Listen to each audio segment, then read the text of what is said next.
ജമ്മു-കശ്മീർ നിയമസഭാ തെരഞ്ഞെടുപ്പിൽ ഒന്നാം ഘട്ട വോട്ടെടുപ്പ് നാളെ നടക്കും. 7 ജില്ലകളിലായുള്ള 15 മണ്ഡലങ്ങളിലാണ് നാളെ വോട്ടെടുപ്പ്. 39 സ്വതന്ത്രർ ഉൾപ്പെടെ 123 സ്ഥാനാർത്ഥികളാണ് നാളെ ജനവിധി തേടുന്നത്.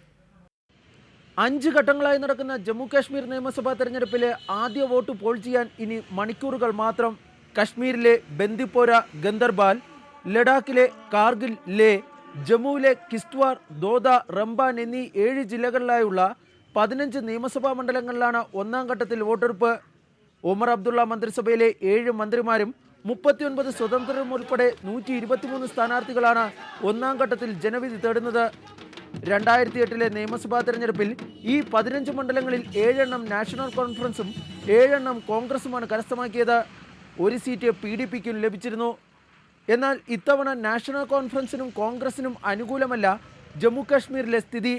ഷേഖ് അബ്ദുള്ള കുടുംബത്തിന്റെ കുത്തക മണ്ഡലമായ ഗന്ദർബാലിൽ നിന്ന് ഒമർ അബ്ദുള്ള സുരക്ഷിത മണ്ഡലം തേടിപ്പോയത് ഭരണവിരുദ്ധ വികാരത്തെ തുടർന്നാണ്.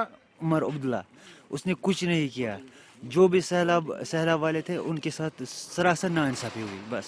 കശ്മീരിൽ PDPയും ജമ്മുവിൽ BJPയും ആദ്യഘട്ട പോളിംഗ് നടക്കുന്ന മണ്ഡലങ്ങളിൽ മുൻതൂക്കം നേടുമെന്നാണ് രാഷ്ട്രീയ നിരീക്ഷകരുടെ പ്രവചനം.